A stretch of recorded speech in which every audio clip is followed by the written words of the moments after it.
اعوذ باللہ من الشیطان الرجیم، بسم اللہ الرحمن الرحیم۔ معزز سامعین، آج میں مغفرت کا بڑا خوبصورت وظیفہ آپ کے ساتھ شیئر کروں گی۔ حضور اقدس صلی اللہ علیہ وآلہ وسلم کا ارشاد مبارک ہے کہ عرش کے سامنے نور کا ایک ستون ہے۔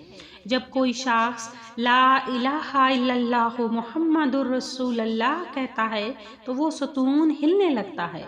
اللہ تعالیٰ کا ارشاد ہوتا ہے کہ ٹھہر جا۔ وہ عرض کرتا ہے کیسے ٹھہر جاؤں، حالانکہ کلمہ طیبہ پڑھنے والے کی ابھی تک مغفرت نہیں ہوئی۔ ارشاد ہوتا ہے کہ اچھا میں نے اس کی مغفرت کر دی ہے، تو وہ ستون ٹھہر جاتا ہے۔